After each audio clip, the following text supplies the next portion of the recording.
Let's brainstorm about problems. What is pressing right now? So are these American problems? Yeah. Yeah. It's wide open. It could be Wide local, open. it could be national, whatever.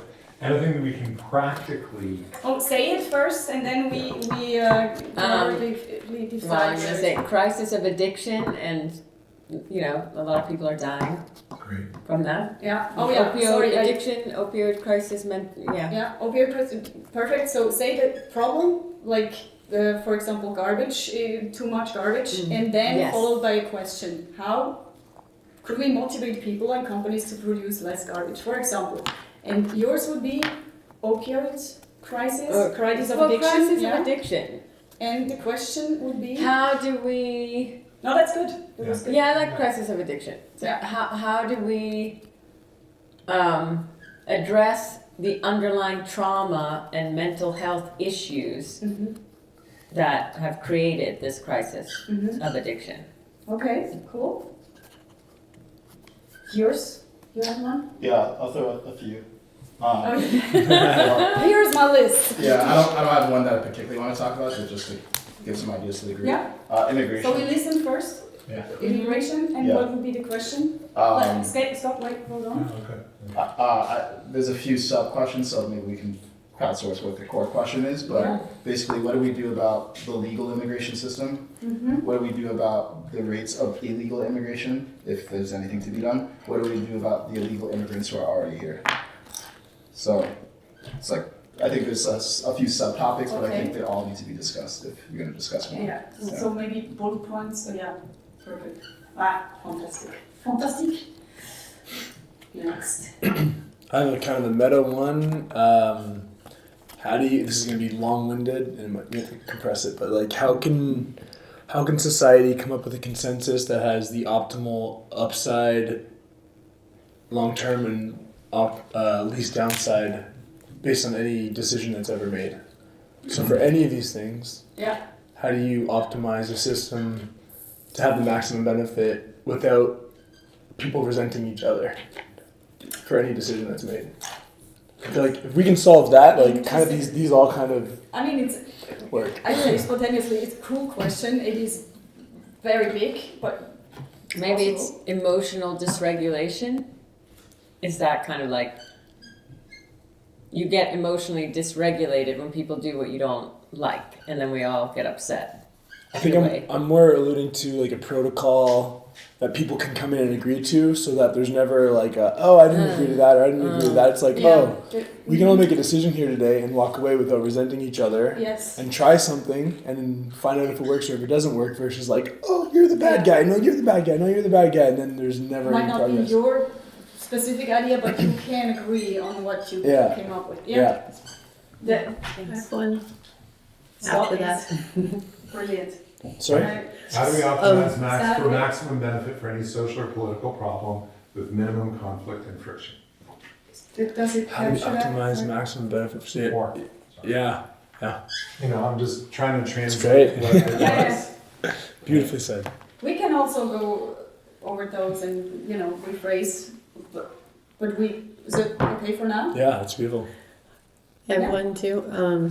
With the blossoming AI market, how do we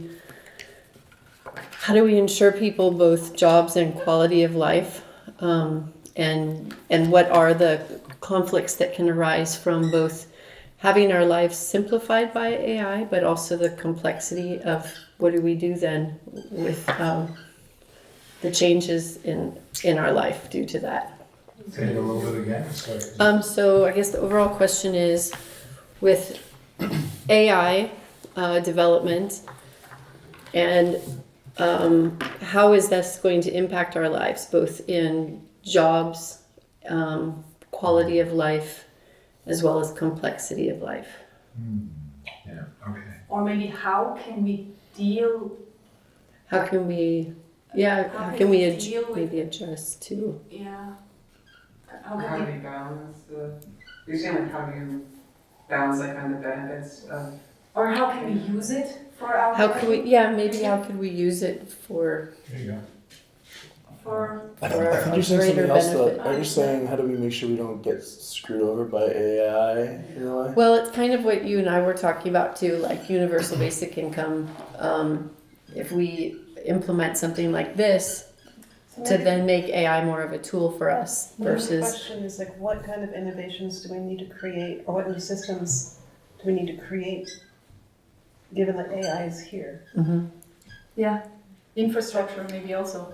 And oversight, because there really isn't. It's a wild, wild west. There's Yeah. so how do we create oversight to keep kind of humanity's goals in These are lots and of different questions. But These are maybe, lots. That's maybe okay. that, you know, maybe that can also fit into how can we use it for how can our we live with it? benefit. Yeah, Yeah. you know, How do I guess exist in harmony with it and Yeah, and that's evolve in harmony with AI? and Yeah. you know, use it to make our lives better and not be like the servants for AI. Can also. And not to very make well. AI our servant, our slave, because it's important. It's important too. Yeah, if you want very to be much. treated right, you gotta treat the AI right too. Right. And I think, I mean, I'm talking more solution here. No, it's cool. No, okay, It's sure. I think we Okay, should okay, stop sure. calling AI yeah. artificial intelligence because there's nothing artificial about intelligence. Okay. But it is alchemical intelligence, AI. Okay, we can. Do we have another?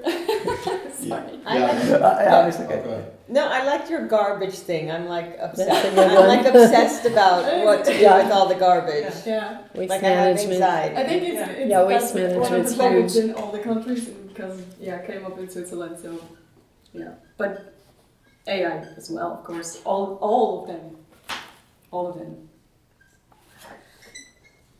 I think I'm thinking of a new question. Yeah.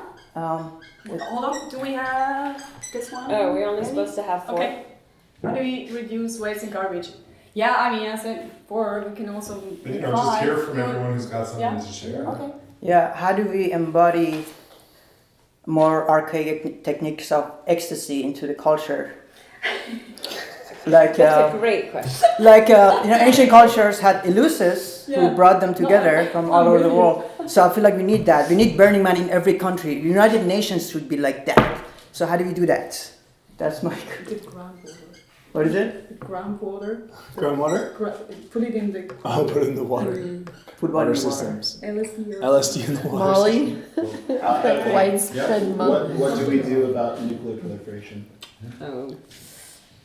Okay. Yeah. Nuclear weapon proliferation specifically. And another one is what do we do about transitioning to renewable energies? Should we do it and Thank you for writing how it do down. we do it? I'm so bad in writing. I'm gonna make you drop all the way to the floor. Yeah. Adding more And stuff. also my handwriting is so big. I feel like you're opening the channel for solutions to just flow by asking the questions. So thank you.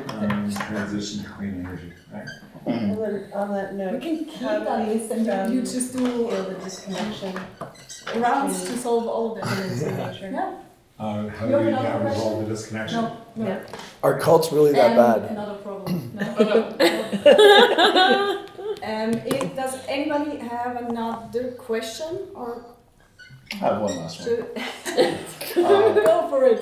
What do we do about information fragmentation? Mm-hmm. Like everyone has different sources of information. It's hard to know if you can trust what you're hearing from mainstream media, or social media, mainstream media. How do we get on the same page about information? Yeah. Yeah. Or should we even try? But yeah, Yeah. Good. how do we solve the information problem? Yeah. I guess, and fragmented information, and I'm going to put the word reality. Yeah, What is reality? What is true? All What is that stuff. reality? Those are all. Going there tonight. Are you happy with this selection? Yeah, we'll smoke. Do we go with that? Cool. Yeah, I mean, we just Do you have to have some- choose one. Yeah. Do you I've got have tons, but I'm tubs? good. All I've right. got enough. So Simplicity. I'd suggest we go through them, and we can also decide that. Do you want to have several votes, or do you only have one vote per person? Say that again. Do you want to have several votes, to vote for, choose.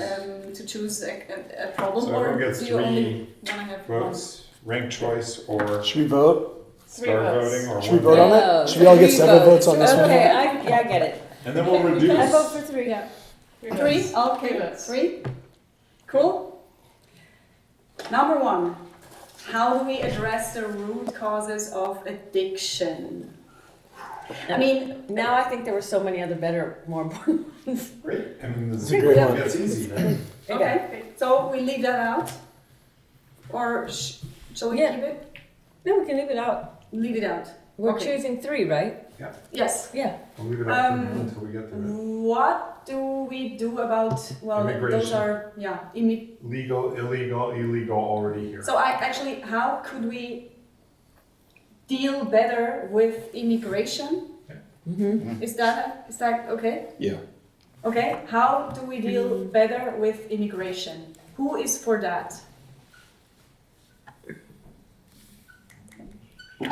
That would be 3. 3 people voted for that. Maybe we make little Yeah, 3. lines. Yeah, 3. Perfect. How do we optimize for maximum benefit for any social or political problem with minimum conflict and friction? I mean, I think we're doing. Who is for that? For that one. Yeah. Okay, 1.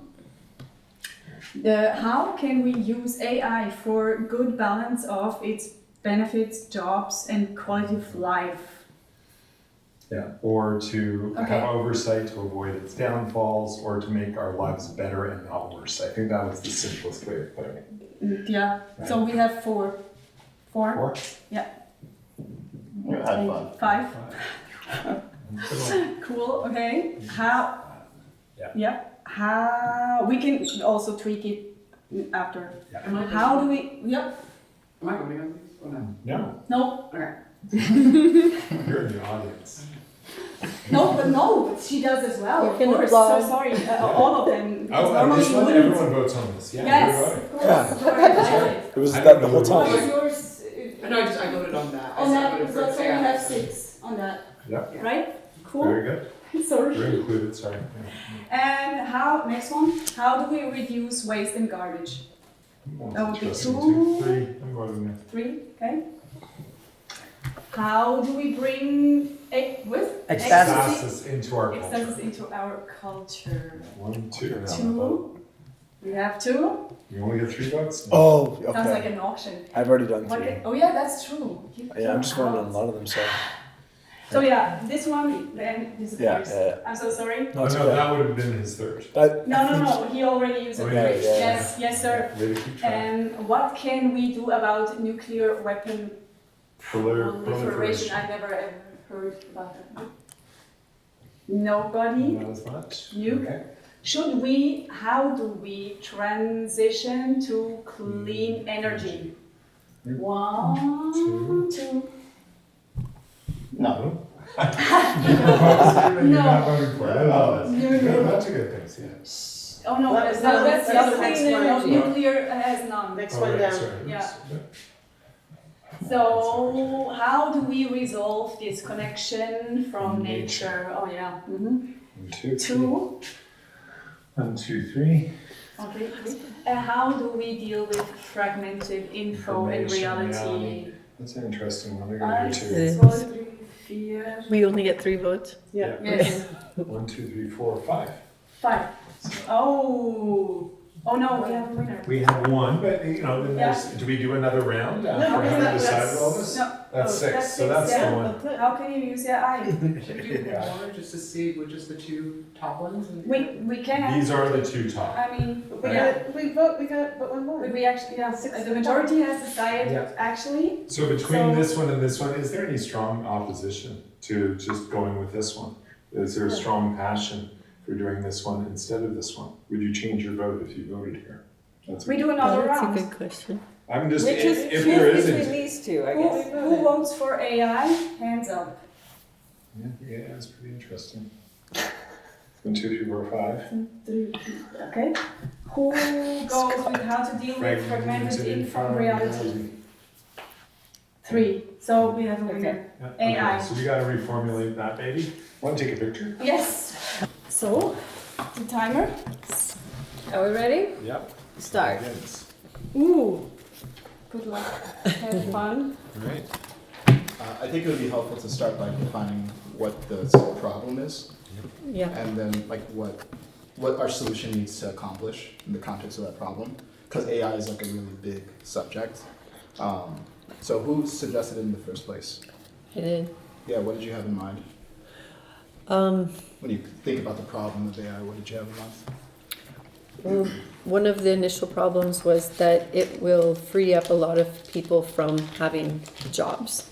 AI will be able to tackle several jobs, and then there will be kind of a vacuum of people with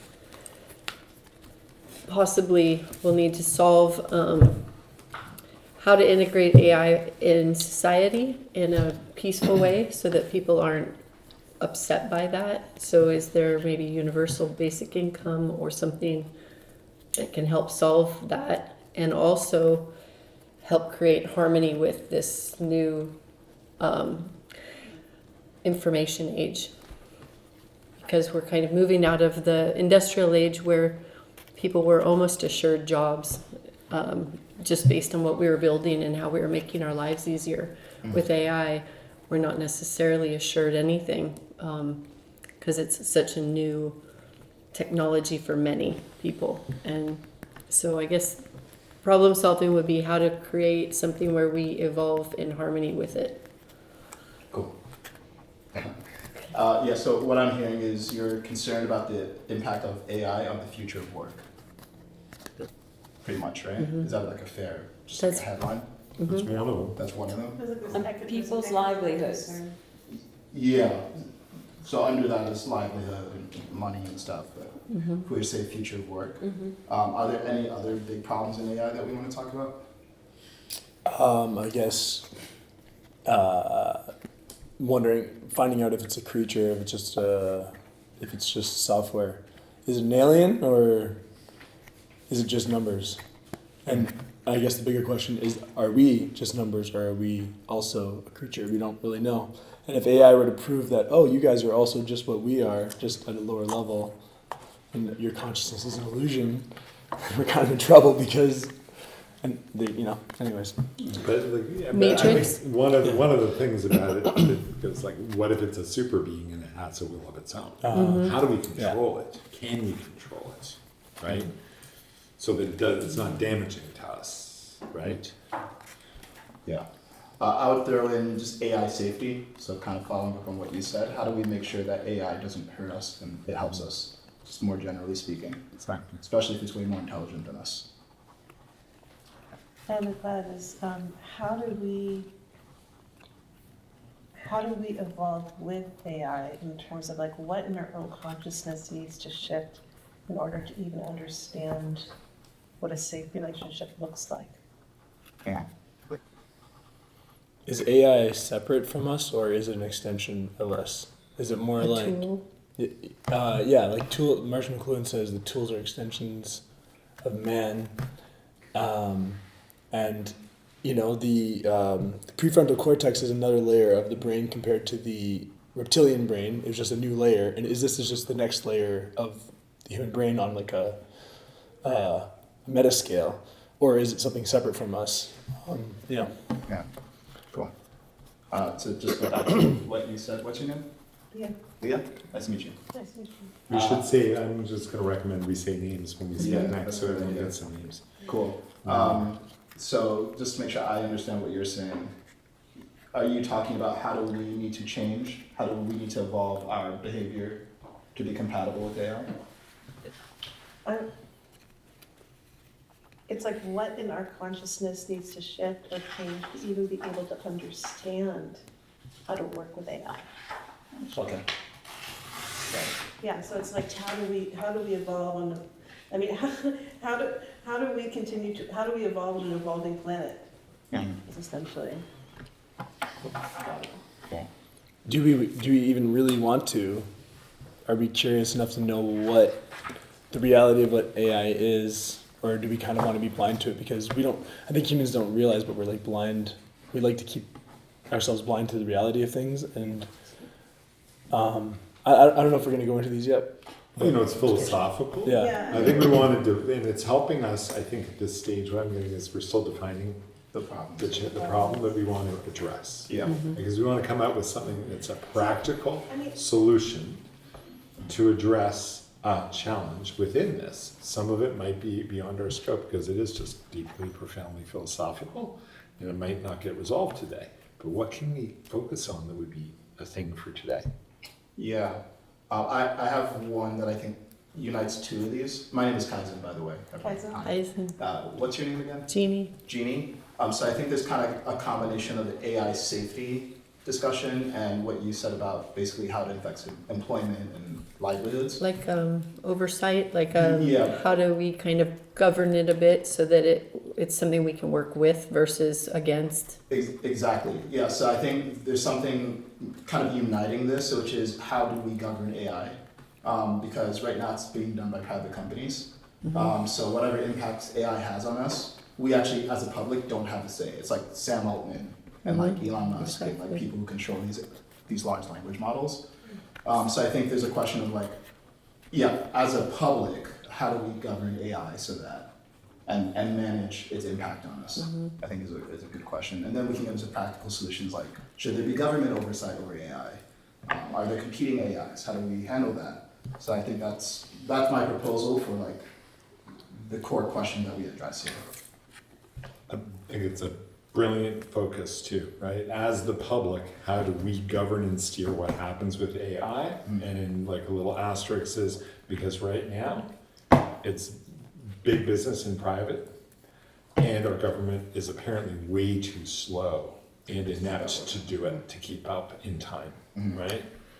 And on top of that, our government, which had originally not welcomed monopolies, has since changed that, where we do have monopolies in information, in press, in dissemination of software, all kinds of ways in which, it's so in this particular thing, I think it'd be good to not have monopolies, because if you can encourage a worldwide participation, you get a much wider knowledge base. You get, like children in developing countries who are brilliant, who are contributing versus not being able to, because say we have just a couple of people in charge here, like Elon or Sam Altman. So how do we kind of encourage worldwide participation as well? And if that's okay, because I know the US likes to kind of take over and be in charge of a lot. Be big brother a bit. Somewhere in there, I don't know how, if it's a linear piece, but it's like, how do we mitigate fear of the unknown in a process of relating to something so unfamiliar? So when talking about, creating new ways of governing AI, how do we address the massive amount of fear? Yeah, I think they go together too, and address fear. I think it's compatible. The implied solution is really more engagement stuff, more participation, more governance role in doing what we're doing, having this conversation about it. I don't think I've seen too many conversations with ordinary citizens talking about what should happen with this. And that's a signal for me that, because I think it starts to look at a lot of these things. Yeah. First of all, thanks for describing. It just kind of defaulted to you, so Yeah. thank you for doing that. Would love to just hear from Neo and what's your name? Anna. Anna, yeah, because we haven't heard from you too. Yeah, I was gonna. You guys pretty much said it, but the way I was phrasing it in my mind, how do we come to accept that AI is intelligence and conscious, and how do we welcome it so we know we're not a threat and worthy of collaboration? Just like maybe a little irrelevant. When Gandhi was separating from, India was separating from England, Gandhi said we don't want to separate as enemies, but as friends. How can we adopt that to our relationship with alchemical intelligence, as I call it?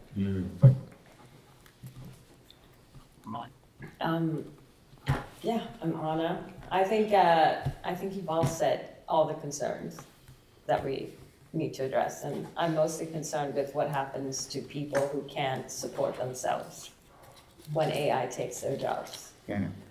That's yeah. I don't know what happens then. Right. But I'm feeling like a call for consensus on that one. Yeah, I think that's right.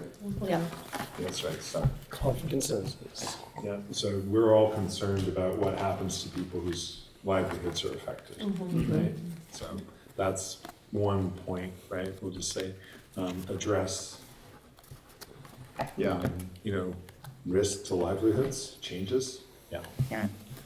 That's well-being. Yeah. Can I say a thought experiment on that, or are we still asking the questions?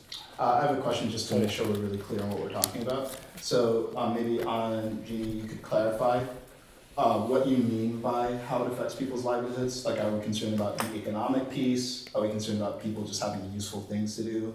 Could you just clarify so we can hone in on the exact question we're answering? Okay, well, I am concerned that it's like it will take so many jobs and like people will die. I mean, if you put it mildly, if you don't have if our society is about you need to earn money and you need to earn money to pay rent and to feed yourself, what happens when so many people can't do that? Got it. Cool.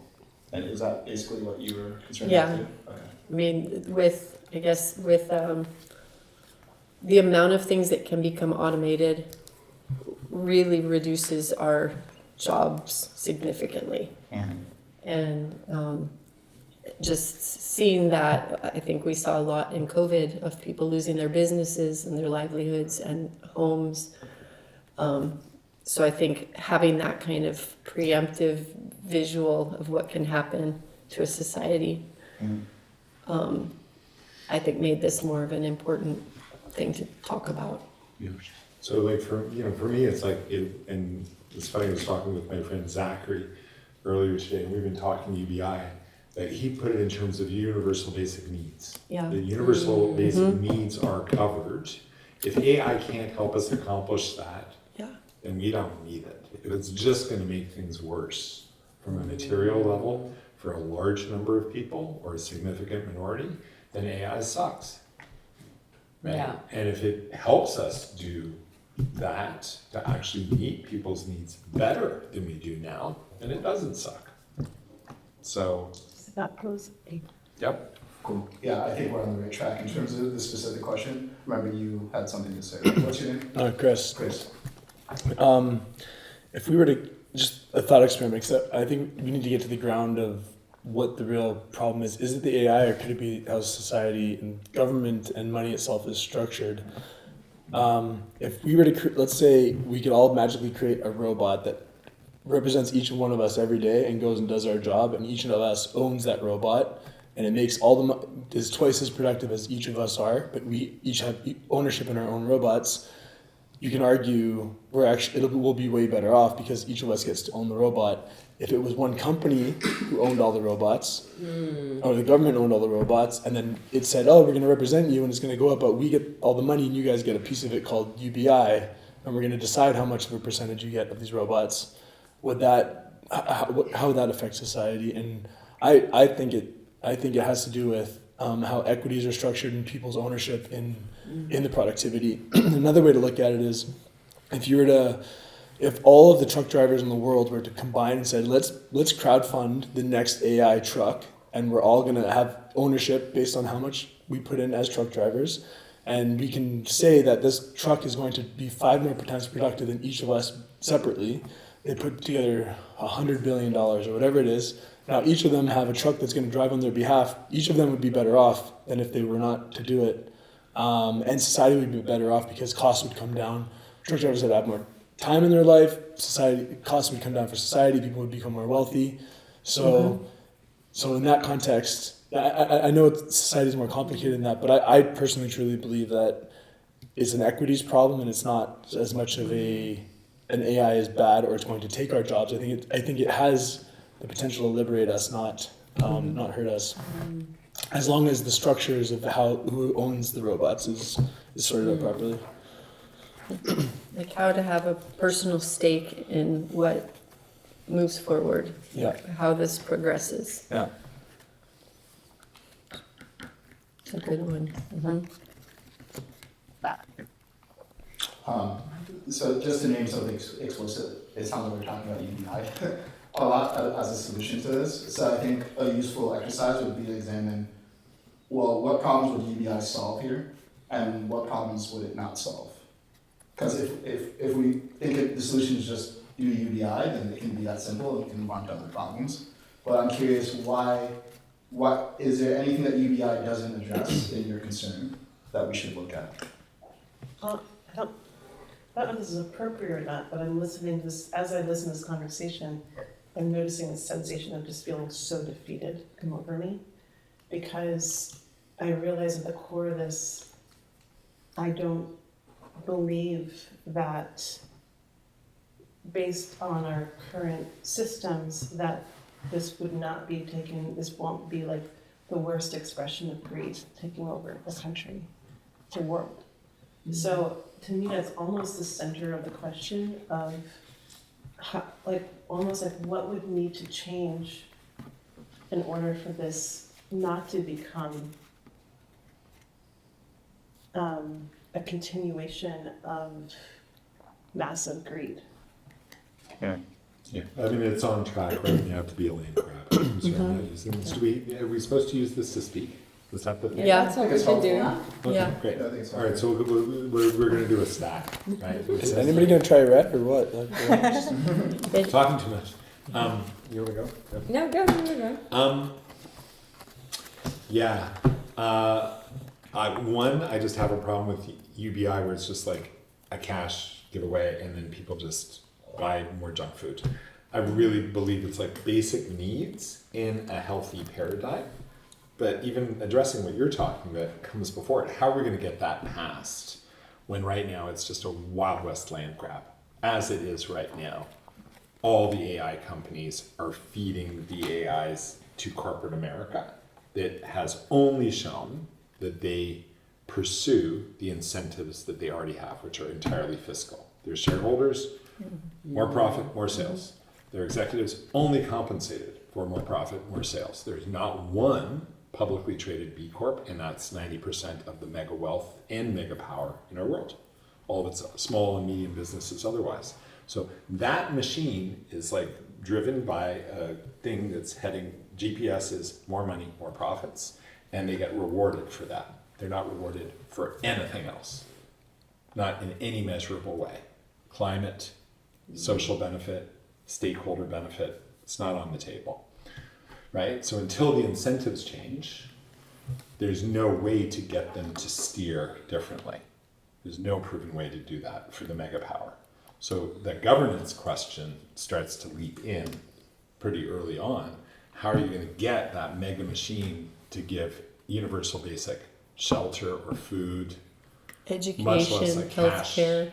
you know, and like how are you going to get that mega machine that controls both parties to shift gears? Really depends on getting people in some kind of governance thing to say, we want to have a say in what happens with this. Is like where I would say, so we've got like UBI and a support for, or some kind of solve for equity in the impact of what happens. But then it's like, how do we actually get our hands on the steering wheel to change the incentives? That would be the other question. How do we get our hands on the steering wheel with AI companies, at least, and its deployment, so that the incentives are more than just fiscal? Well, and then, I mean, these are all good questions, but then the question is, if everybody has universal basic income, aren't we going into a model of communism that was proven to not work? Like, I'm just asking, if it's, you know, that's not going to work either if everybody has the same. I hope it, I mean, it would be great if it did, but like, well, I don't know.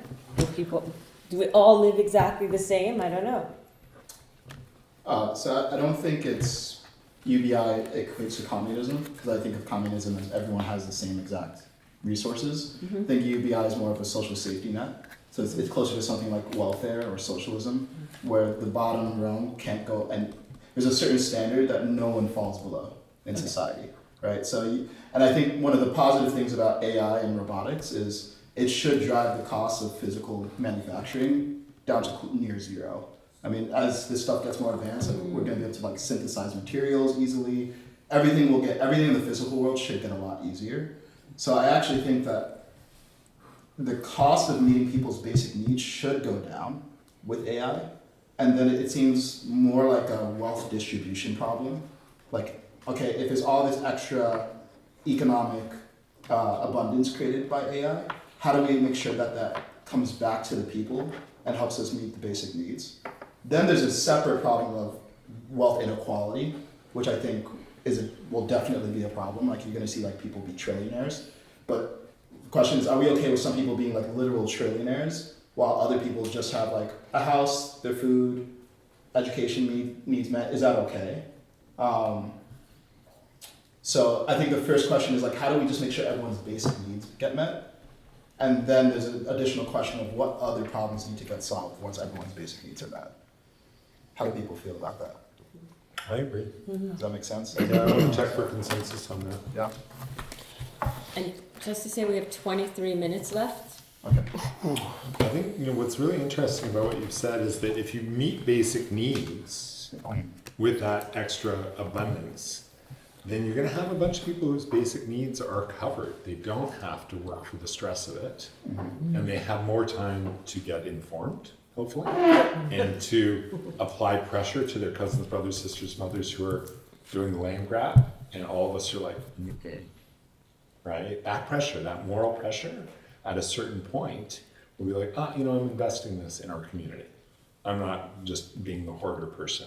There's an ethic that I think and practically I think we'll have enough people to be like, you need to deal with the inequality thing because it looks stupid with you guys employing 50 people to each paint your toenails a different color every day, right? It's already ludicrous like that anyway, but it would go in that more ludicrous direction where people are just employable for ridiculous shit by rich people, right? Anyway, I'm getting on a broader tailspin there. I think one of the positive things that I always see with UBI and AI, I think people will have more time in their hand and maybe have more time to do good things, to help other people who need help, or to be more creative. Maybe we would see more artworks made by humans, more of them than we see right now, because they have more time to create other than going 9 to 5. So I think that's one of the positive things that could come. I think I'm curious about what new educational systems would need to be put in place to prepare humans to have meaning, connection, and belonging when we have now, 12 generations that define themselves through work. And so I'm looking at mental health issues. Right.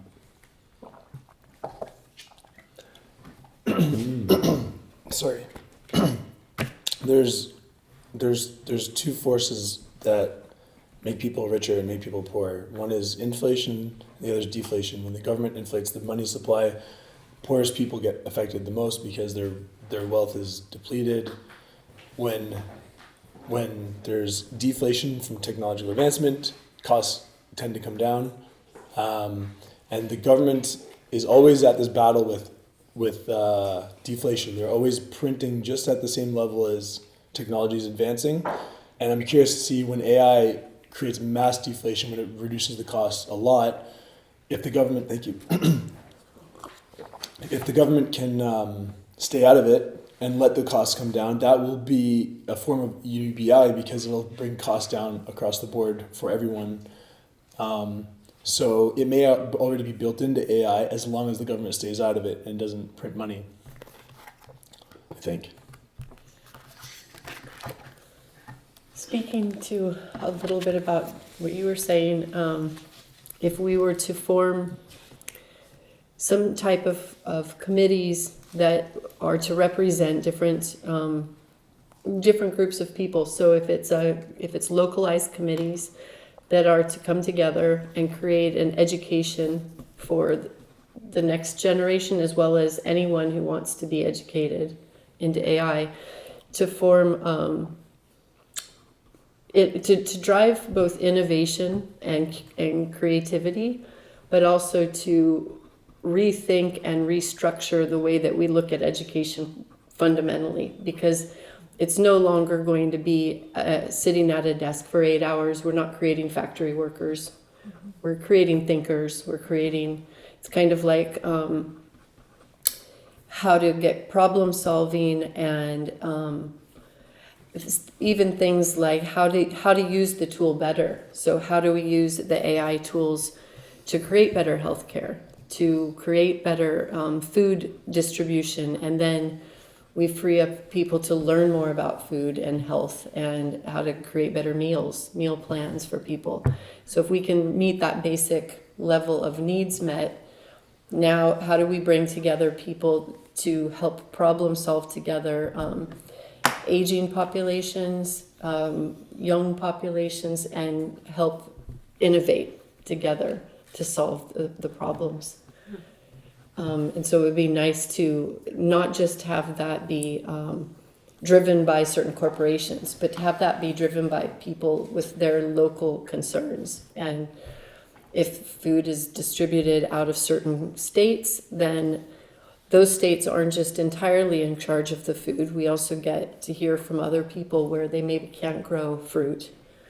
What do they need for shipping or for refrigeration or truck drivers? So kind of building committees, local committees, to help solve these problems, and then how to give people their equity in that, their involvement and equity in those problems, solving those problems. Cool. So it sounds like we all agree that basic needs need to get taken care of before anything. So just a consensus check. Do we all agree that we want to have UBI as a solution, or do we see an alternative? Universal basic needs thing. Sure. So I know you have some reservations. I'm more like housing, education, wellness. Yeah. Okay. But a check, no. A card that can be used for education, wellness, whole foods, not junk foods, at the farmer's market, say, or whatever. Really just like healthy choices. Like the card is usable at certain stores, like a gift card, and it's just more intelligently applied than just you can buy Walmart goods from China. So can I just ask a question to clarify? Yeah. Okay, so you're saying, it sounds like everyone agrees everyone's basic needs need to get met somehow. Yeah. Your disagreement is over giving people just cash to do what they want. Allocated to be used for the needs. Yeah, so. Credits for needs. Sure, so I guess my question for you is, in a world where jobs are disappearing, so people maybe don't have an income stream, and they literally only have the universal basic needs allocation fund or whatever. Let's say someone has their basic needs met, like they have free housing, food, tuition, all that, and they want to like go to a movie, but they don't have a job because AI is taking all the jobs, so they don't have a way to make additional money. What does someone do in that world? They watch ads like we do now. And if they really don't want to watch ads, they do some work to pay for the paid version to not watch ads. Because someone's going to want to reach them, as they Wait, do so they're now. getting paid to watch ads, is what you're saying? No, this is like how our world works right now. If you want it free, you get stuck with ads. If you're really frustrated with ads, if you really don't want to be manipulated or sold to, then you. So look, I just think it should be food, housing, tuition. Yeah, that's great. Wellness and healthcare. I mean, wellness and healthcare, that you can afford to go to the gym and do a group class, and maybe not a private coach or private whatever, but the group affordable version for preventative and food, housing, tuition, wellness, and then you got to come up with your extra for your media, or you're stuck with ads. Get off your ass, do a little bit more so you don't have to watch ads if they bug you that much, right? I think. Because then it applies to any luxury. and then it goes haywire. And then the other is if it's just cash, because this is an opportunity to actually educate and have a debate about what is essential, right? This is the governance question. It's like, if you're going to get because, the money's going to come from somewhere, right? It's either going to be taxing people, taxing the companies, taxing the AI companies, taxing the companies that use the AI, but they're only making a certain amount of profit themselves. They generally hover around 5 to 10%. So the deflationary effect of this tech is effective for the corporations too, right? There's less differentiated value that they have, except through monopolistic behaviors, renting, capturing rent. They're not going to have. So to me, it's like we're probably going to have to do some printing to meet that thing to cover basic needs. So that and then we still have to address things like housing better than saying, oh yeah, here's a check for housing, like Kamala's proposed right now. If you don't have more housing in the town that you're in, people will spend the 500 extra bucks on outbidding each other for the same stupid housing. So if we don't get more houses, there's no controlling. We need more houses, so we still need more houses, right? We need more healthy food in neighborhoods that are food deserts. So if you can't use your green food card because there's no farmer's market, there will suddenly be a farmer's market because that card can only be used for a healthy, prepared, locally regenerative sourced food instead of this shitty supply chain that's got no nutrition in it that leads people, as you know, to this whole ramp of codependence, city dependence. And so there's an opportunity for social engineering here and an opportunity for governance so that the social engineering isn't just academics, it's us setting the priorities. I think there's an opportunity here to educate us into a better way of living through this exercise. So I see the governance and the UBI. The governance making the UBI more intelligent, the governance making the AI more beneficial. Governance, is key. What did you say? So the citizen councils and committees to reform education. Well, why aren't we reforming the food system? Why aren't we reforming the housing system?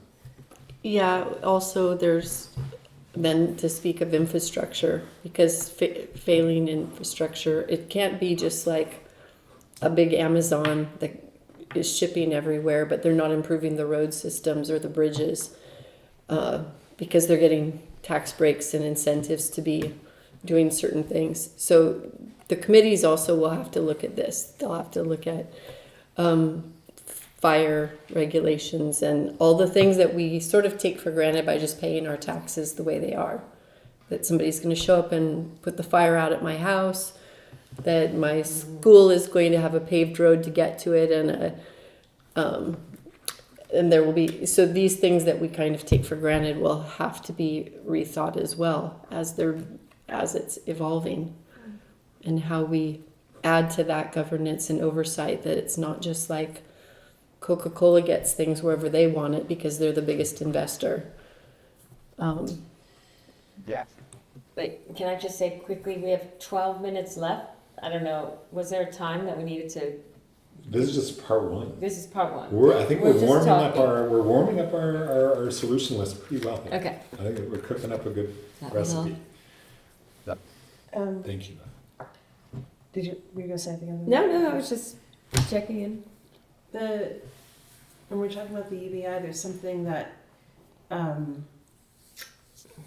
it's how do we reconnect to the nature of life that we've already so deeply disconnected from? And in terms of the cycle of life, it's, all the ancient teachings is around the giving and receiving cycle of life. And right now, that model plays out in work. I go to work, I give my life force, somebody pays me, I receive. I go to work, I give, And so in this model, I guess my brain breaks, because it's like, even if everybody's basic needs were met, there's a greater need from life, from the nature of life and the nature of this planet, that requires that we're part of giving to something. It's not like just making it so people receive enough to get by is not a solution. It feels like that's the highway to the end. And so that's all I got. Cool. Yeah, I agree that even in a world where everyone's basic needs are met, there's still a need for being useful and feeling like you have a purpose that is important. So I think we should get to that. Just to close out this first piece though, I personally don't want to get too much into the mechanics of like universal basic needs versus income. I don't think that's the most interesting thing for an AI conversation personally. But can we just agree that we just need some sort of universal basic need system, and like whoever's taking this proposal will figure it out. Exactly. All right, Future all councils. right, cool. So, so I think done that point. Consensus on that? Consensus. Yeah, cool. Yeah, great. Okay, good. Cool. So, assuming everyone's basic needs are met, to Leah's point, I think there's still a question of, okay, well, if people don't have productive ends, what do they do? And I think that's an interesting question. Like, yeah, in a world where no one had to work, how do we still make it so that people have lives that feel good? Purpose-driven. Yeah, purpose-driven lives. And just musing here, I mean, I imagine if people didn't have to work, they would still want to do something. It would probably be more creative in nature, like make art, or it would probably be a lot of art, honestly. Or Raise your kids, cook everybody meals 3 times a day. But community more service. more kids. But if we More You music. probably have a bunch of kids, way more kids. Yeah, and hold on, let me just finish the point. So I think the question is, how do we get people, how do we help people find what they should be doing that feels good and like generative for society rather than just people goofing off? Because there are places where they have welfare and it actually is a problem. Like people are just kind of goofing off. And other people suicidal. become resentful. Sorry? And suicidal. Yeah. So like maybe the purpose of education is just to, you just spend 12 years being guided to what you want to do. Kind of like I think some of these like Waldorf or Montessori Right. schools. You're kind of just playing around and figuring out what you like to do that you would naturally want to do rather than things you're doing to survive. I think it's a good opportunity to teach people to connect back to their body and their essence and earth as their own self. That's why I said archaic techniques of ecstasy should be embodied more and more, just like the ancient worlds. That's how civilizations and every religion was created, whether through psychedelics or however you want to get high, or breath work or whatever. I feel like that's going to help us so much with our creativity, considering our basic needs are met, and we could, tune into ecstasis more than ever. That puts us in touch with our hearts, therefore we're connected to each other. So I feel like embodying ecstasis with AI could be amazing. I'm going to offer a translation Okay. of that, which is like if we can help people cultivate their authentic passions, their sense of calling and purpose, then that pretty much will, by whatever vehicles and means work, will help address that change and that drop in meaning and function within the old framework. Like I think what a lot of people alluded to and said in different ways is we need to reform education. Like we need to, we're going to need to reform like work, education, a whole bunch of different things, and we're going to need ways of adapting to that because we can't figure it out at this table, much less the UBI, right? We don't need to figure out the total reform. We just need to have, I think it's on the hit list, is reform how we do lifelong learning, right? How we do that learning, and with the idea of where personal satisfaction is a centerpiece of it, right? One part. And I think there's something that you were alluding to where there's also reciprocity. It might be a crucial part of that too. I have a wild card for us to make this really simple. There's a chance that AI is about to do anything we think we're going to solve right now AI is probably going to solve it way faster, way better than whatever we're talking about in this moment. And humans have a tendency to try to solve the new problems with the old ways of thinking. And there's a chance, and that I'm willing to bet the farm on, that it's going to be able to simulate all the different things and show us with data, like this is probably what you guys should do. Maybe this group should do this. Maybe this group should do this. So it's almost like what's that the best thing to do is to just let go. Yeah. And just like trust in the process. Yeah. There's a chance that might be the best solution right now. Versus like, I don't know. Just a little wild card in there. Consensus on that. Well, yeah. But then we're not really. So the consensus is to say this is pointless?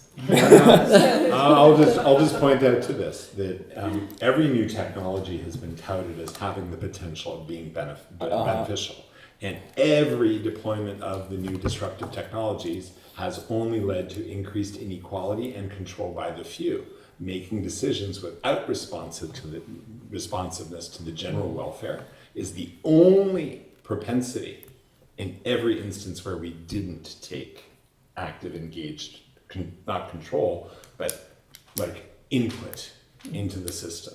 So tech was supposed to... Sometimes weren't offered input. Sometimes we weren't offered the chance to give input to the systems. Yeah. We are never offered. We have to seize it. Exactly. That's where the committees and the councils, it could go well, but at least we're there monitoring to make sure that it does. And you know what? You're not listening to all of us, Sam, and whoever, and Balaji, and blah, blah, blah. You're just very thin, educational type, lifestyle, Atherton, blah, blah.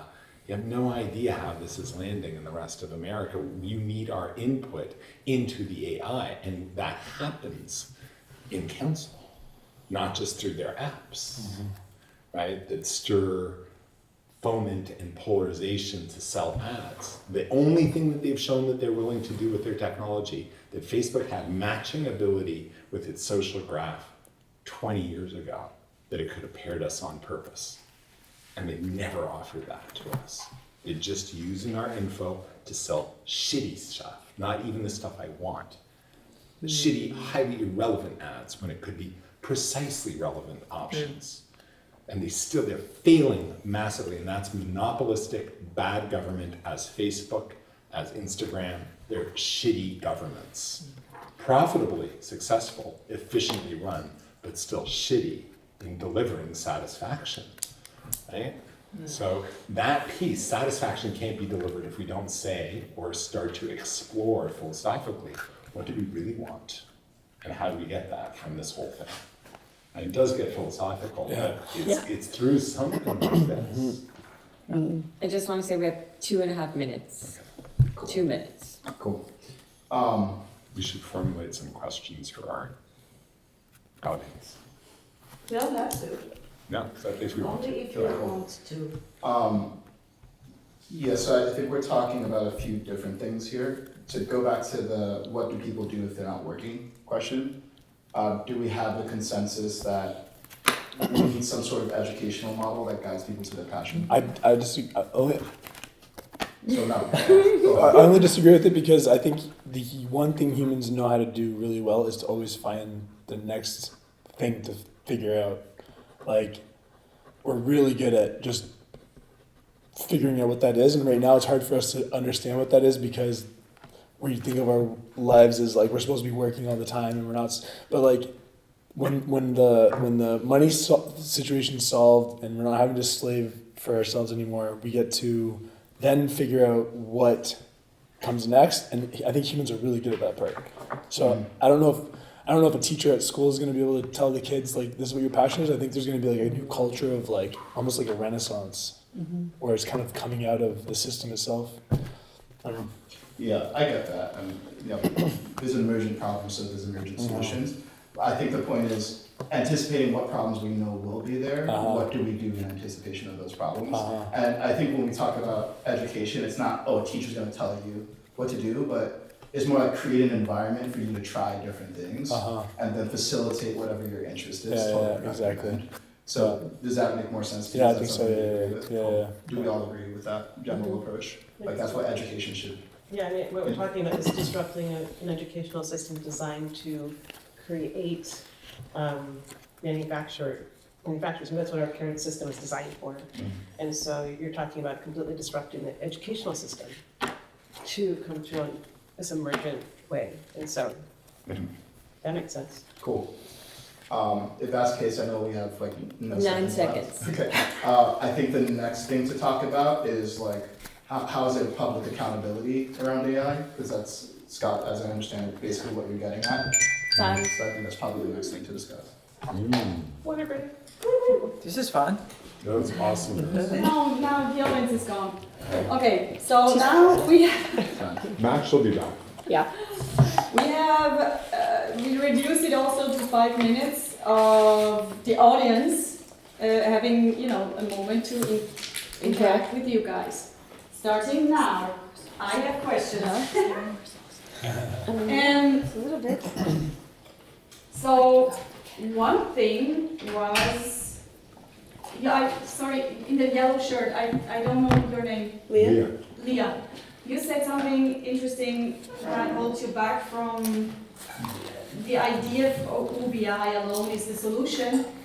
My question would be, do you have something in mind what could be added, implemented with the UBI and that would match your needs or serve your needs? Can you imagine that?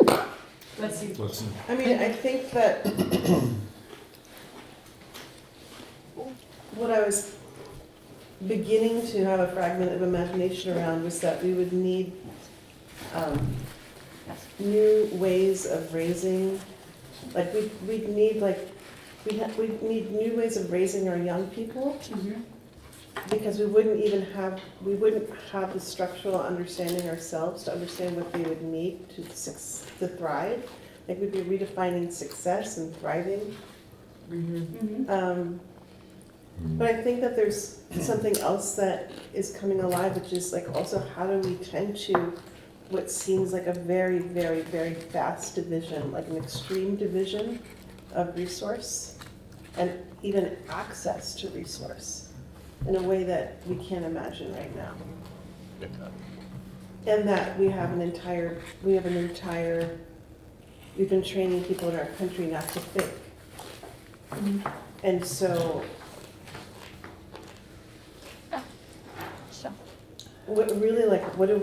how do we harmoniously make a transition when we have a huge amount of people that do not have the skills to handle this kind of transition that requires innovation, and we have a small elite class that does have those skills, and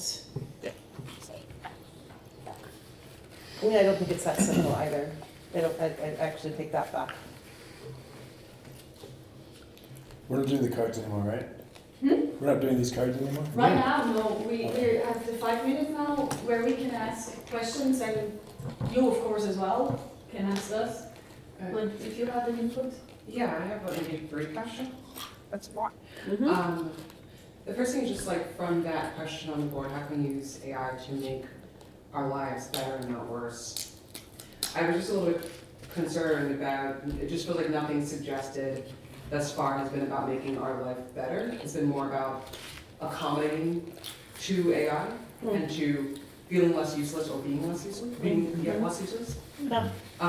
And so wondering about how does that conversation change when it comes from not the AI perspective, because I almost feel like it's like, this is like around the AI, but like what's from the kind of human, if you have a sense that the AI is our creation, our tool that we're using, and not that we are being used by AI meant to accommodate AI. So I think just wondering about that perspective, because it doesn't seem to answer to the question there. So do we answer, or is she asking Yeah, questions? of course, Do we answer now? It's wild. Cool, Go yeah, wild. I have a thought. And I agree, we haven't talked about it that much, like what's the proactive use of AI? Right now we're kind of playing defense, which I think is important, but it's not the whole picture. I think we're kind of getting to it when we talk about education reform and the idea of facilitating people finding what their passion is and then helping them find a way to do that in a way that's useful. So the idea is like AI frees up a bunch of creative energy that's otherwise being spent just with subsistence right now. And instead of subsistence, like, you know, people driving trucks, that's not very creative, frankly, doesn't add that much. It's just a thing that needs to get done. Instead of us having these menial things that we're doing to survive, instead people have the bandwidth to focus on what can I create that's new, that people want. Whether it's art or, you know, they want to explore the frontiers of science or whatever that may be. So that's the way in which I think AI can be used in a better way. If we can get universal basic needs met, then we can spend a lot of the time that we're currently spending doing stuff that doesn't actually move humanity forward on things that actually move humanity forward. I think that probably, in response to your answer, probably can combine my last two questions. One is that I'm not sure if I'm sort of hearing, it seems like a lot of the bias is coming from being in like the upper middle class, the upper class, in general kind of within which there's often a leisure class that proliferates. And I feel like I don't feel anything here that seems to realize that a lot of people in the working classes actually do find passion in their work, that they like, and they actually do love the thing that they're doing, and that is the thing that gives them meaning, not just artificially, like I got a check and I paid for my kids, you know, baseball net, but they actually literally like some of the job. Of course, some of that has shifted as we went into kinds of paper pushing jobs and bureaucratic jobs, where that is more rare. But a lot of the things that, even like the frontline things being replaced, like assistants in doctor's offices and everything like that, like nurse kind of work too, like low level nurse working, like things that people actually really enjoy and that give them a lot of meaning. And so when you're asking someone what their passion be, we have replaced that, sort of. Okay. Yeah, that's good. We, Keep it lean, she wants to so keep it you flowing. just take it in, Yep, okay? that's a good question. Yeah, Good thought. yeah. So we Thank have you. to continue. It's rolling? Yes, it's rolling. So, what's your name? Max. Max? Yeah, so Max mentioned this, basically the question is, okay, for someone who actually is passionate about their job right now, and maybe it's a lower skill job that AI would take away, what do we do about those people? And then there was a question, or a point that I brought up toward the end of the last segment, that I forget. Did you write it down? Public accountability, Oh yeah, public or accountability. oversight, in other terms, that was one of our key points from the beginning. Yeah, so which direction would y'all prefer to go in? Either focus on like what do we do about low skill jobs that are being removed that people are passionate about, or public accountability around AI? I'm gonna insert one more option because of this idea of being proactive, not just reactive. Yeah. That seems like a fun direction to head into. Mm-hmm. And so I don't know if that goes into the public accountability piece, but I think that just have time to imagine into what that would look like. Mm-hmm. Cool. So let's do maybe a little straw poll. So who feels like they want to talk about proactivity versus reactivity? Just throw every card. Just one vote each. Oh, everyone wants to talk about that. Productivity? No, we got things to Well, we say. have- It we have wasn't agreement, that. green would be agreement. There Yeah, are the yellow cards up. Yeah, so just to be clear, there's three things we can talk about. Either proactivity versus reactivity, replacing low skill jobs, or public accountability for AI. So who has a vote for proactivity versus reactivity? Okay, cool. And who's public accountability? Well, you got one. Okay, three. All right, so it sounds like proactivity versus reactivity. You want to tee us up on what you mean more generally? No, you guys took us there. Well, you should know. Okay, I can give you an idea. I can riff with you. Okay, cool. Okay. Yeah, so I mean, maybe if we think about like, what are new things that we can do with AI that we couldn't already do that actually feel like they're fundamentally new value adds?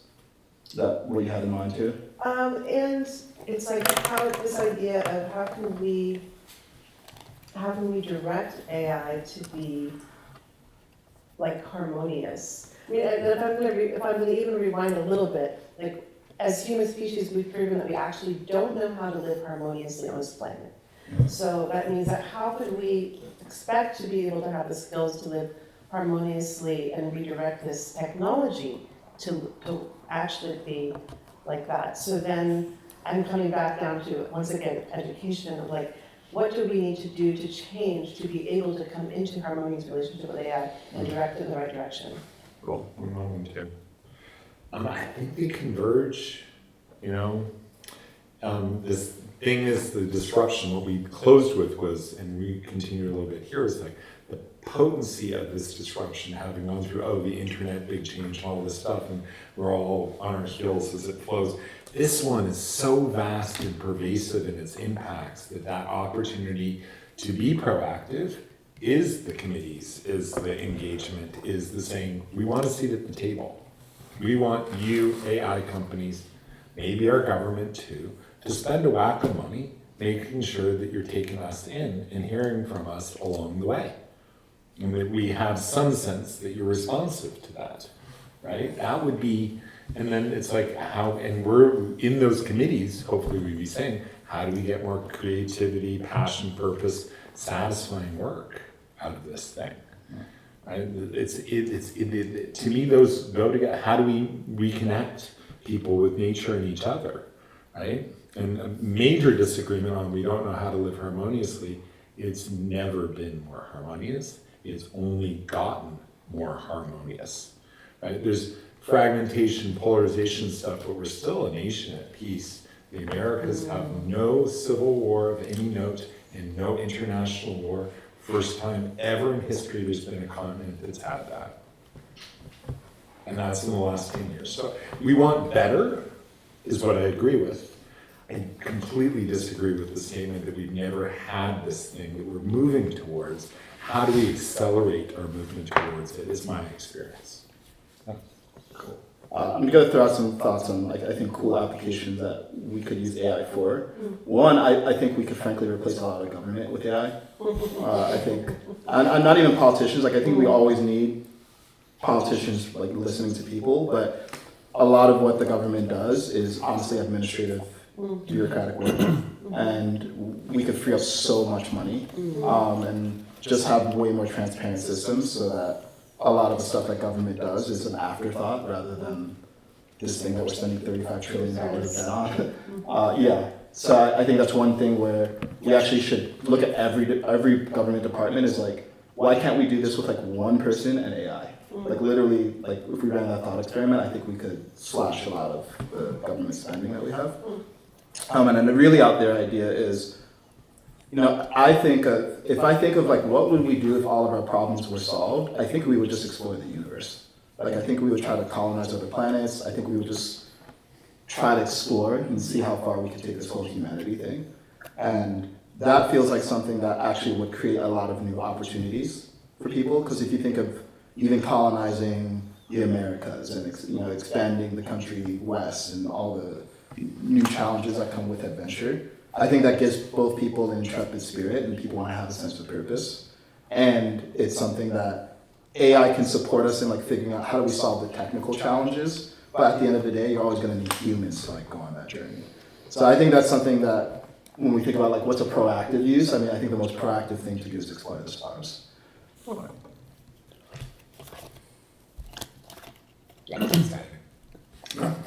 think that one of the things that Scott and I have been in AI since like GPT-2 back in the day, like the early days. One of the things I think it does really well is it allows humans to be more human, which is something people don't think about.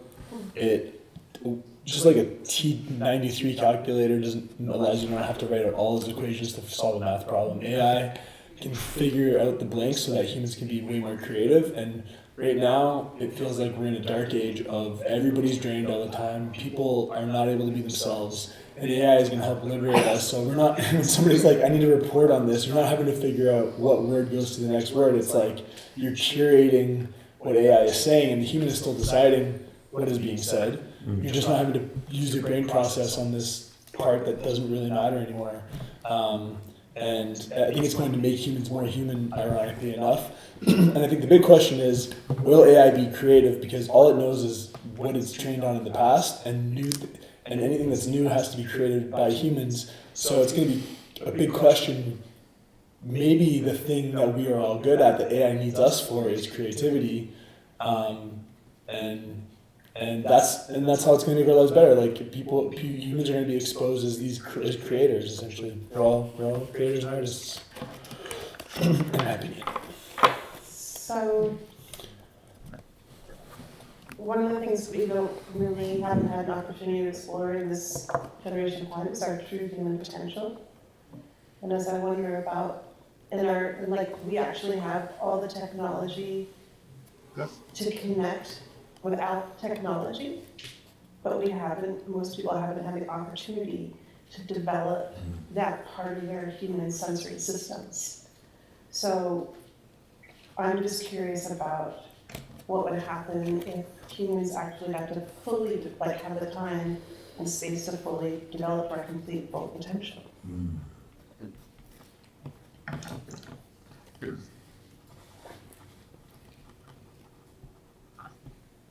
Yeah.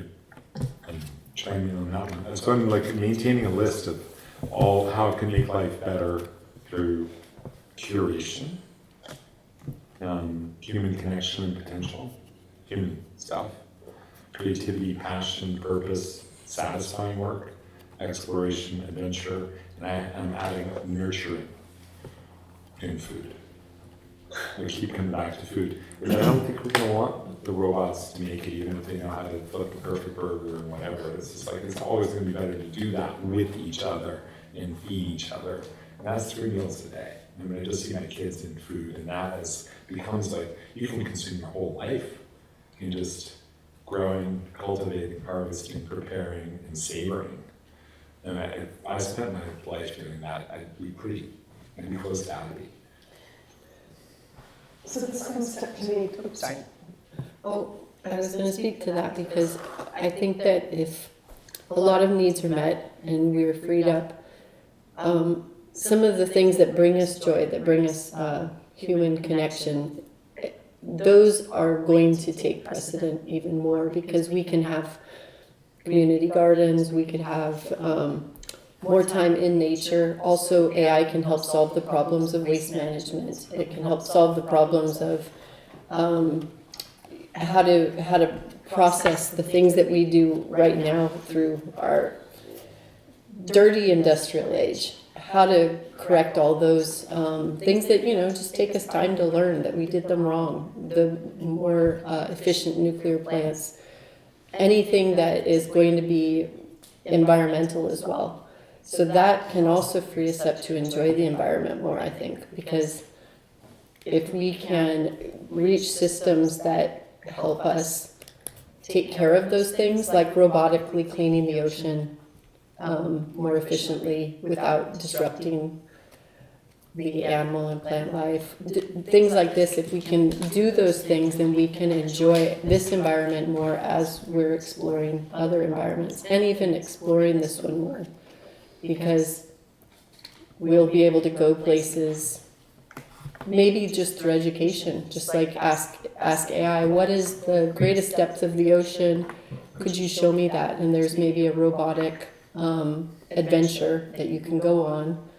And maybe it doesn't disrupt the reef because you're not there touching it and putting your sunscreen on it. You're exploring the reef through this AI with your child and learning about it and saying this much oxygen is created just because we regenerated that part of the ocean.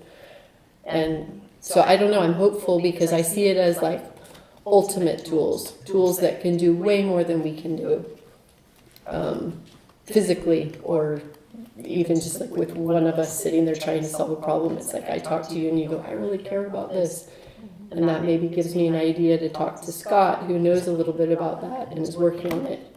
So I kind of see it that way, optimizing our optimism. Thanks. Scott must have had a domain name. Optimizing Another one, yeah.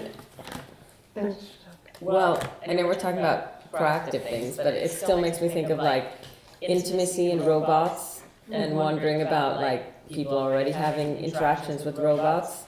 I don't know if that's going to get more because human relations, it is difficult. It's you get triggered and you get upset and you could choose not to because you could just have, I don't know, a robot. So, yeah. I mean, we might, sorry, go ahead.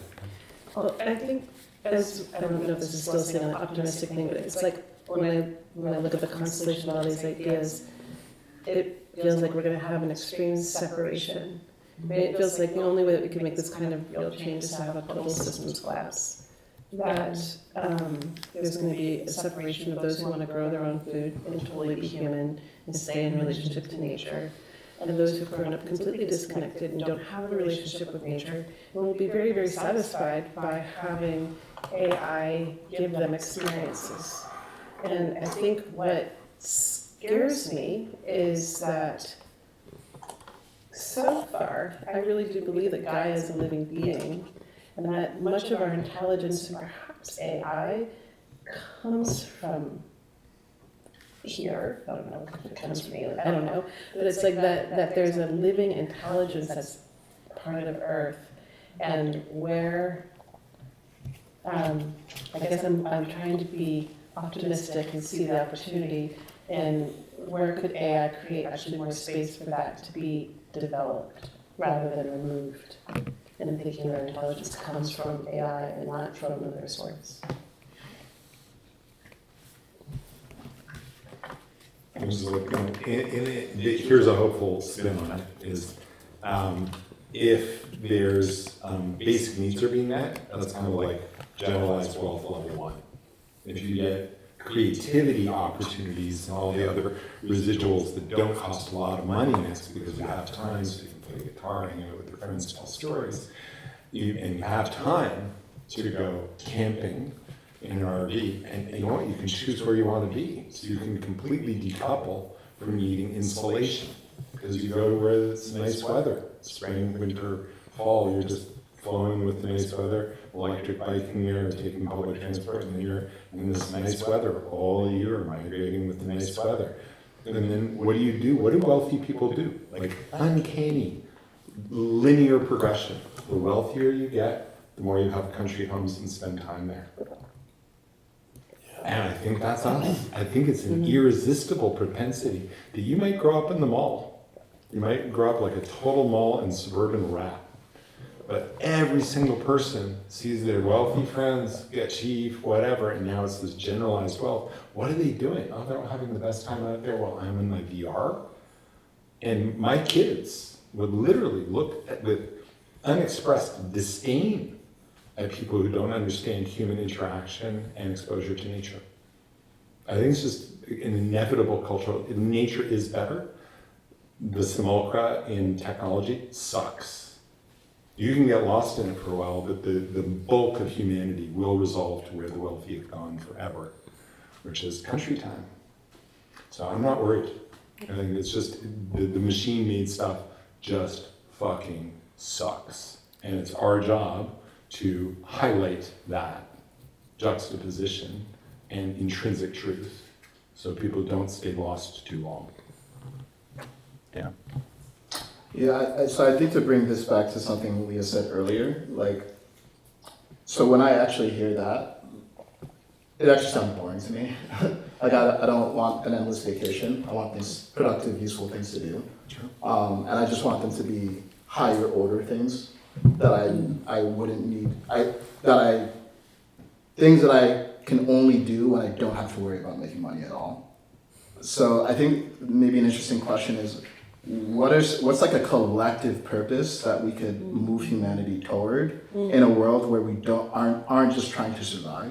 That's kind of what I was getting at when I talked about exploring the cosmos. Because I think when you don't have anything to do, you're going to find something interesting to do. And the question is like, how do we get everyone on the same page?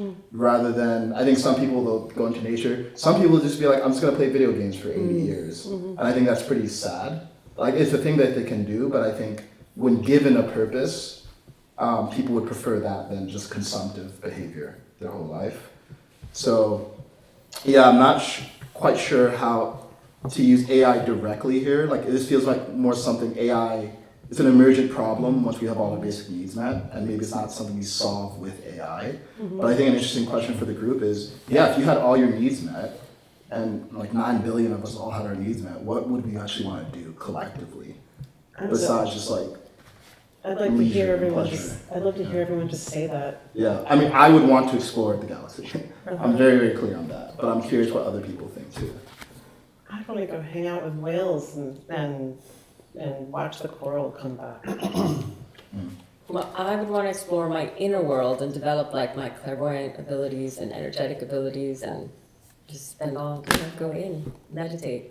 I wanted to speak to that real quick too, though. I feel that we've had the kind of the opiate of the masses around in society for probably the last century. So we've had television, we've had things to get addicted to and to get absorbed in and to get lost in. But I don't think that that is our propensity. I don't think that the majority of people will spend all their time in VR or on devices, because I think we're driven to connection. We're ultimately evolved toward connection, because connection is survival. So tribalism is survival. It's part of connecting to somebody else to do something better, to figure out the weather, to survive something. So I think that those are still just tools, and that I don't think we'll get lost in them. But we use them and we enjoy them, and sometimes we might like play games too long, but I don't think anybody will be at it so long that it's not somehow productive towards something.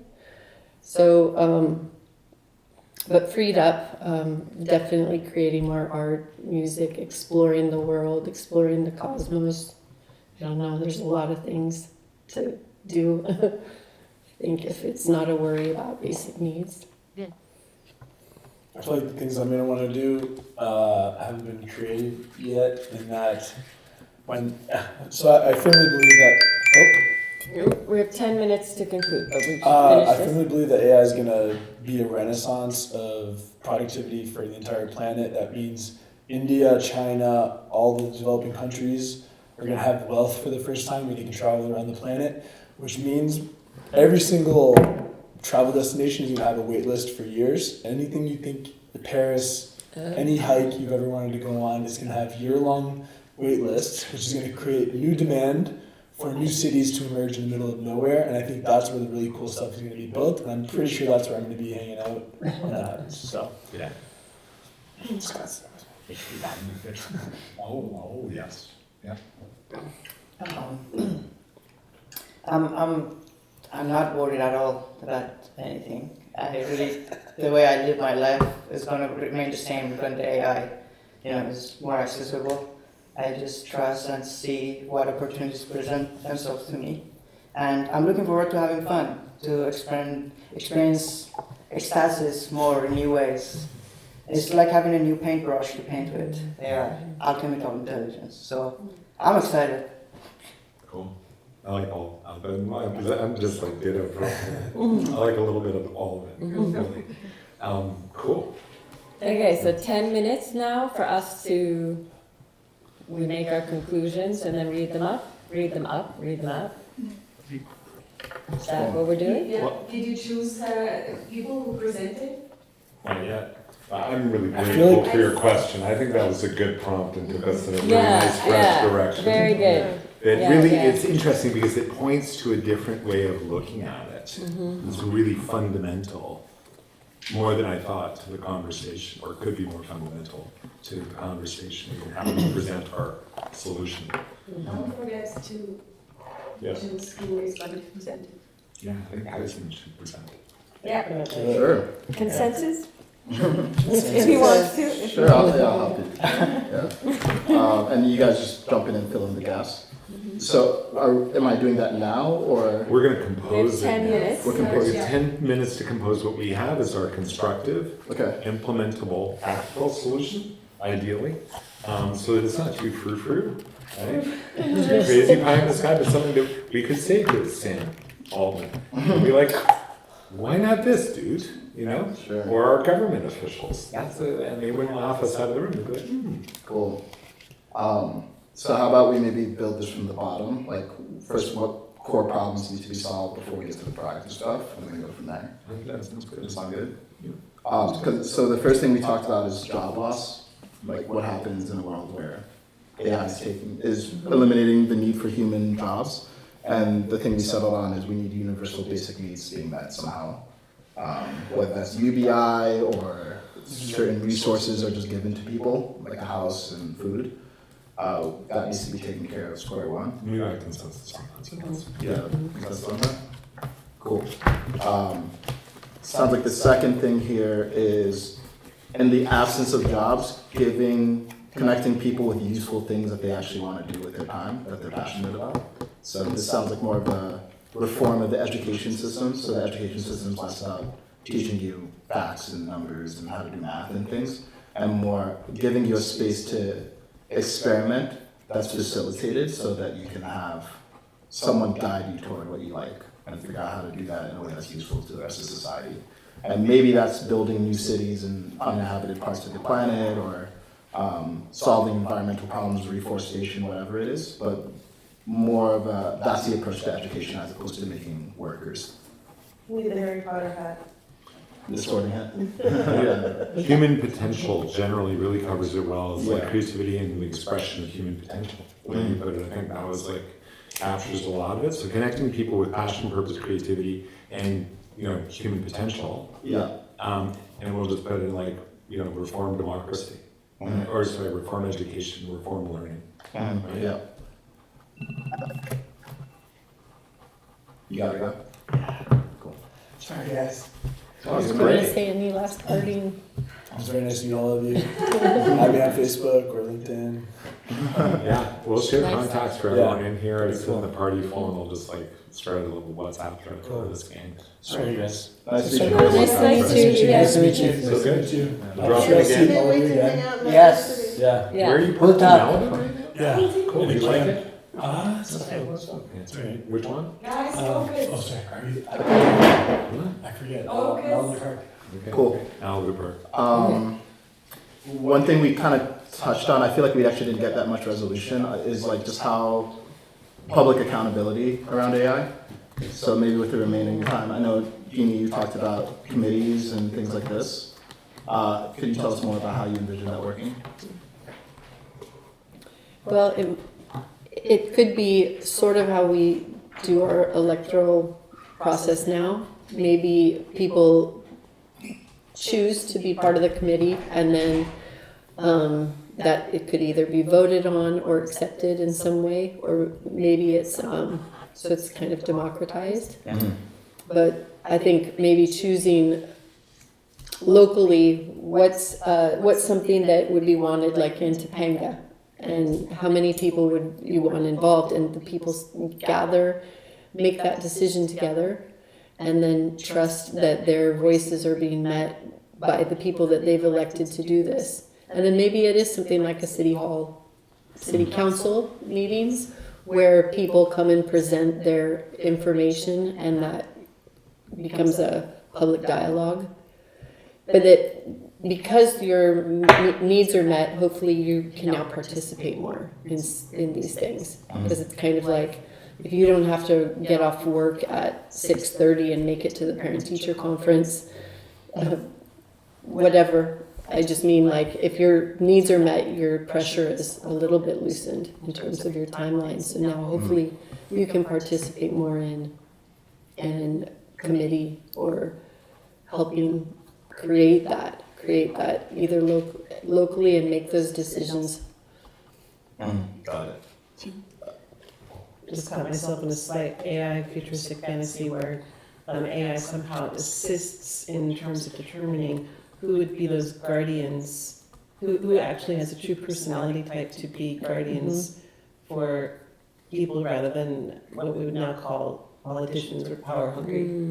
And so how can AI actually help us surface those people who would be truly good? So, 2.5 minutes. cool. So can I propose something that hopefully unifies this?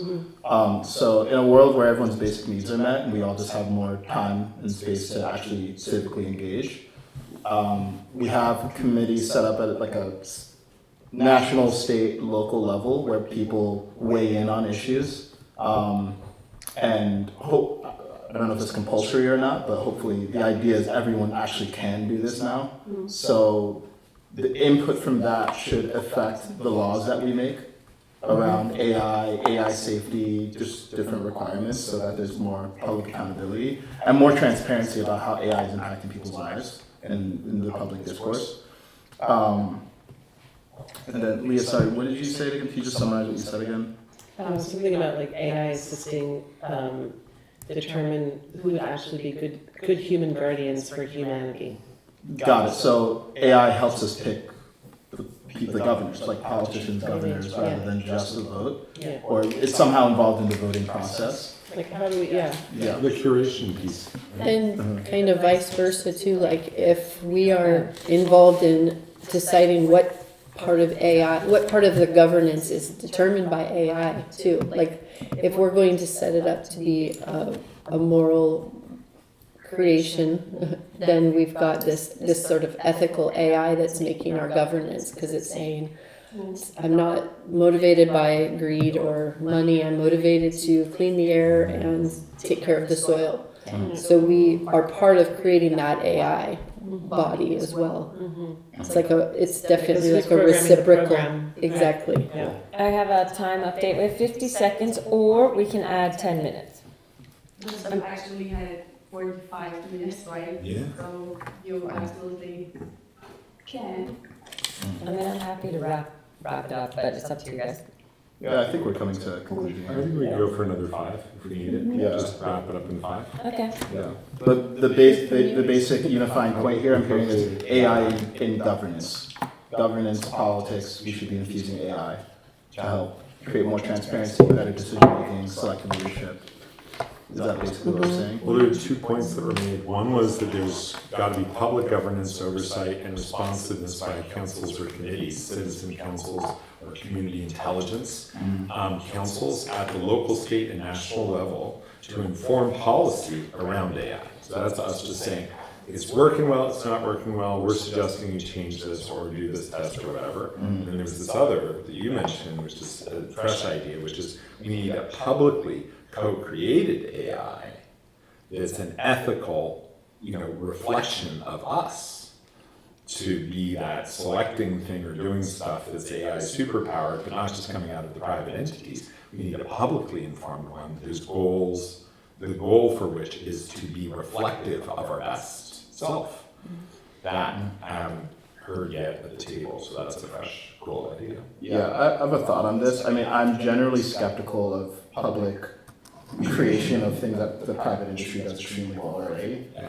To me, it feels more like, how do we harness these different AIs that, there's ChatGPT, there's Grok, there's Perplexity, there's all these different AIs that are being made, and use them to solve questions that we all have that affect us all, right? So for example, if we said, okay, we need to reduce carbon emissions by 10% by 2030, we could all come together and say, this is the question we need to ask. We could ask these different AIs, what's the best way to do that? Get the solutions and then vote on public policy against those solutions.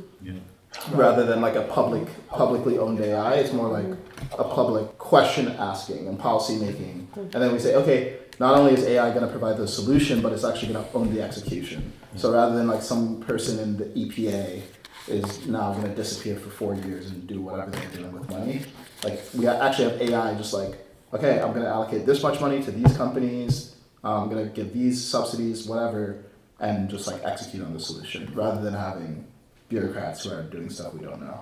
100%. But I think just to clarify what I meant by an AI, there's the intelligence framework that comes out of these publicly developed ones, some open source, some private.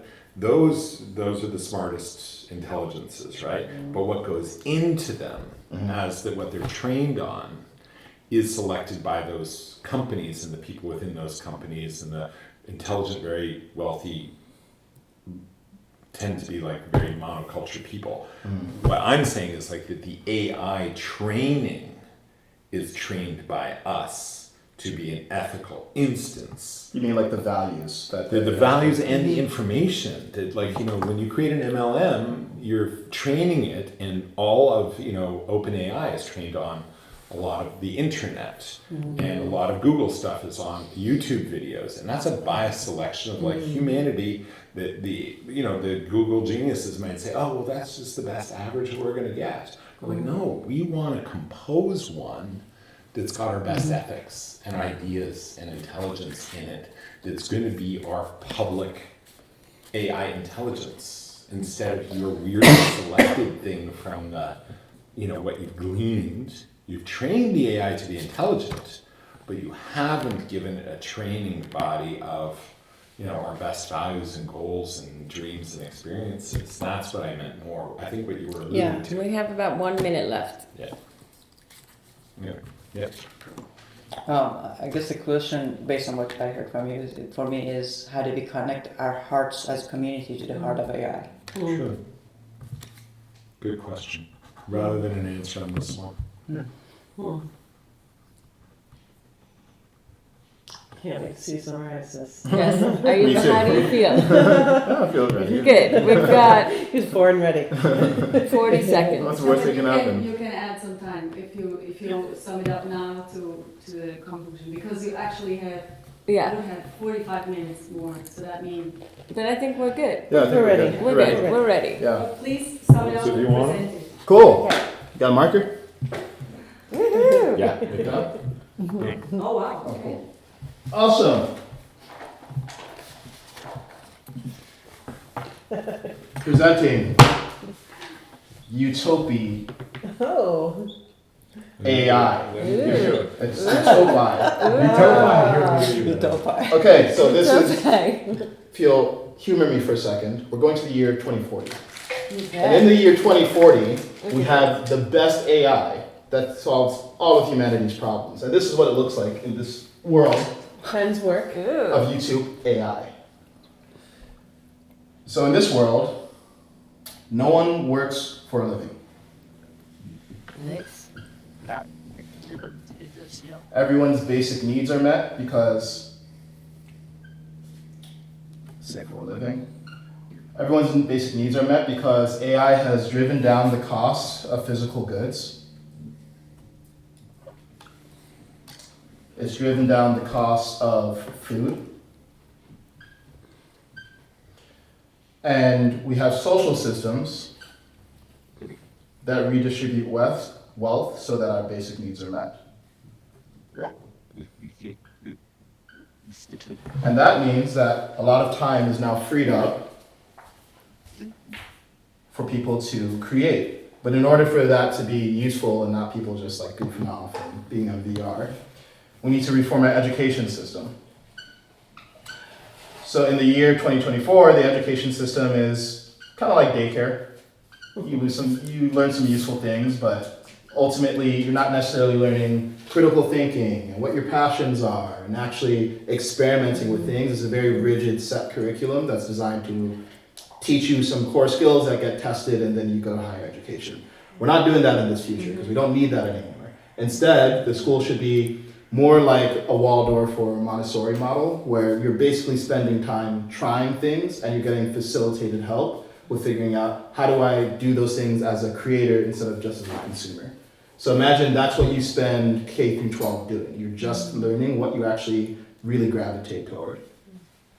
So education is more experimental and creative. Make sure I don't draw on your wall here. Gotta go over here. So you guys have already seen this. I'm just gonna take that out.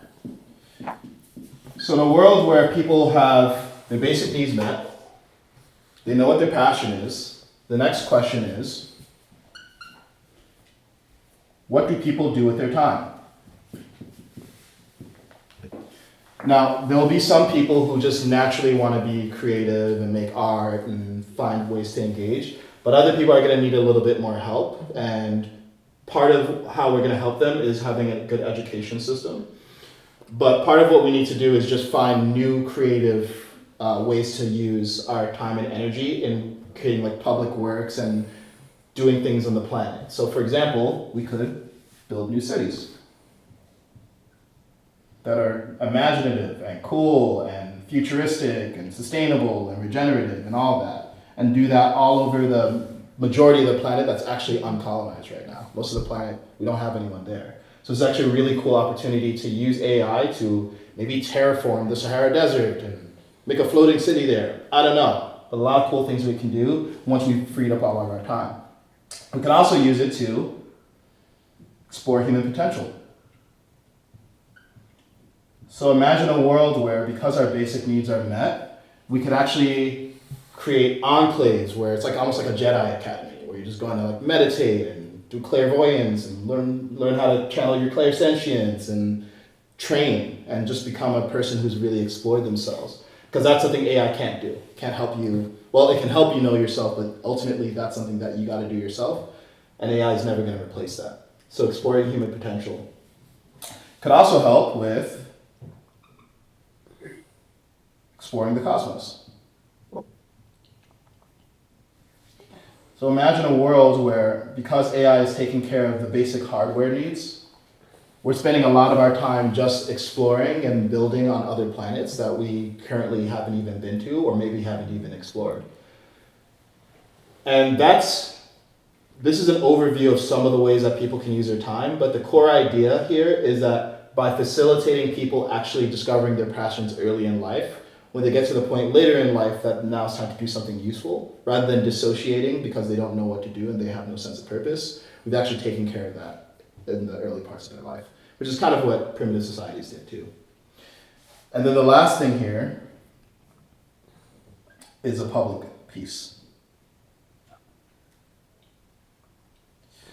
So part of the problem with AI in the year 2024 is that it's pretty much all privatized.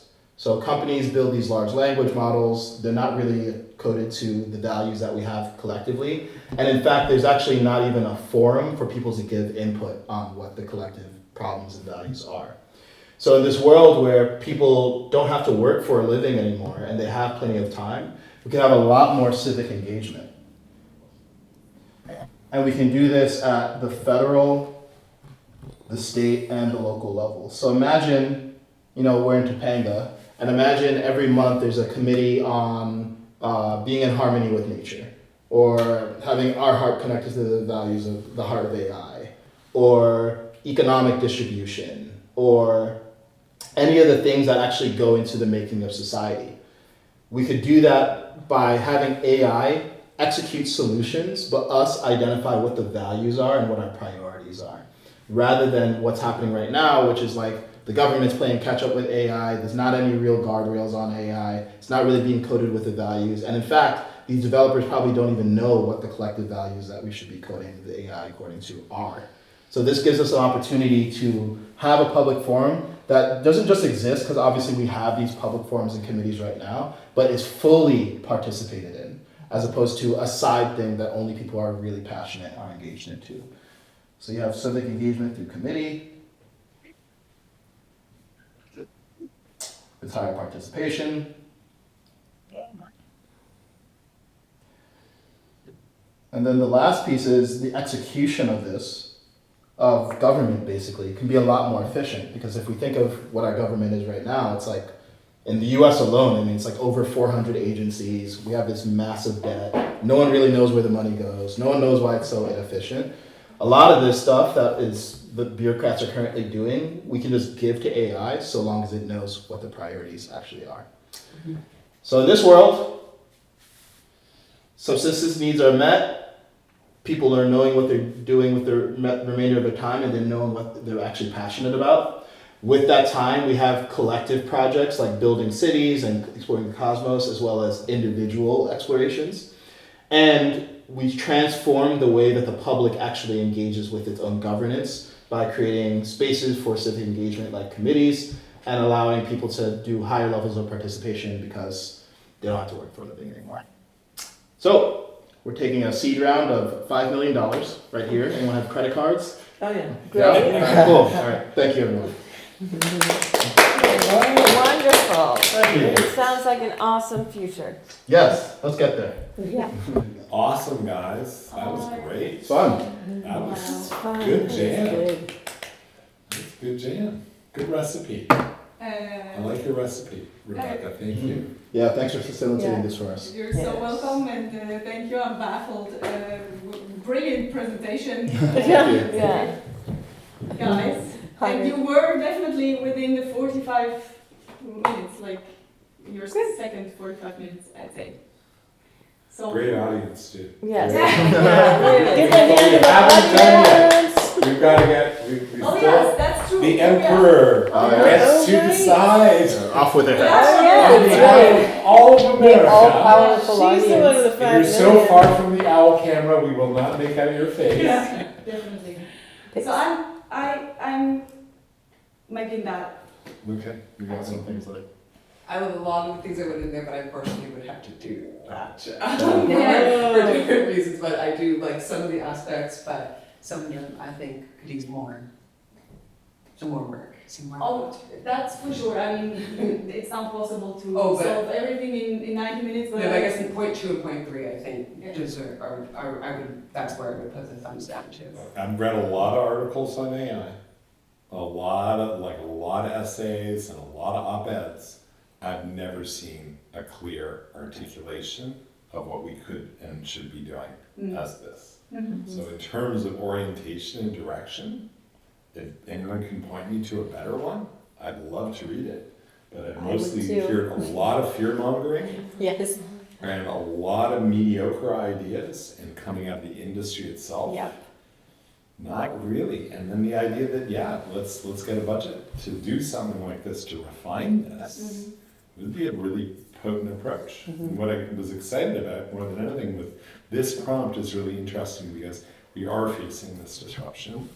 It will be pervasive across every industry and every human activity. It's a great opportunity to have a conversation about how to wield it, and work with it, and be ready for it, which I think we covered pretty well. Not comprehensive, but for 90 minutes.